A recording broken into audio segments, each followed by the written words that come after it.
Karimnagar to Kamareddy highway Vemulawada urban మండలం Anupuram R and R colony పరిధిలో ప్రతి నిత్యం యాక్సిడెంట్లు జరుగుతూ ఉన్నాయి. మా గ్రామస్తులందరూ కూడా చనిపోతూ ఉన్నారు. దీనికి పూర్తి స్థాయిలో ఆర్ఎండ్బి ఇంజనీరింగ్ అధికారుల యొక్క వైఫల్యం వల్ల ఇవాళ విపరీతమైనటువంటి యాక్సిడెంట్లు జరుగుతూ ఉన్నాయి. ఒకవైపు హైవే కావడం, ఒకవైపు మధ్యమానేరు ప్రాజెక్టులో ముంపున గురైనటువంటి Anupuram colony, Anupuram R and R colony రోడ్డుకి ఇరువైపులా ఉండడం వల్ల జనసందోహం అటు ఇటు రోడ్లకి రావడం, అటువైపు హై స్పీడ్లో పెద్ద ఎత్తున కార్లు వస్తుండేటువంటి క్రమంలో మరి పెద్ద ఎత్తున మరణాలు సంభవిస్తూ ఉన్నాయి. నిన్న 45 సంవత్సరాల ఒక యువకుడు ఒక కుటుంబాన్ని కష్టం చేసి కాయకష్టం చేసి కుటుంబాన్ని పోషించుకున్నటువంటి బండారి శ్రీహరి అనేటువంటి ఒక యువకుడు చనిపోవడం జరిగింది.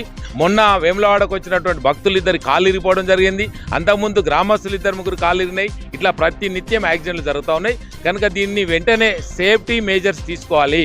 మరి సంఖ్యపల్లి నుంచి నంది కమాన్ వరకు వెంటనే డివైడర్ ఏర్పాటు చేసి ఎక్కడికక్కడ యాక్సిడెంట్ల యొక్క నివారణ చర్యలు చేపట్టాలి. ఆర్ఎండ్బి ఇంజనీరింగ్ అధికారుల యొక్క వైఫల్యం, సేఫ్టీ మేజర్స్ లేకపోవడం, స్పీడ్ బ్రేకర్లు లేకపోవడం, డివైడర్ లేకపోవడం వల్ల ఇలాంటి యాక్సిడెంట్లు జరుగుతూ ఉన్నాయి. కనుక మృతుని కుటుంబానికి వెంటనే 25 లక్షల ఎక్స్గ్రేషియా ప్రకటించాలి. మరి రాబోయేటువంటి రోజులలో రేపటి నుంచి ఎలాంటి యాక్సిడెంట్లు లేకుండా సేఫ్టీ మేజర్స్ ఏర్పాటు చేయాలని చెప్పేసి డిమాండ్ చేస్తా ఉన్నాం.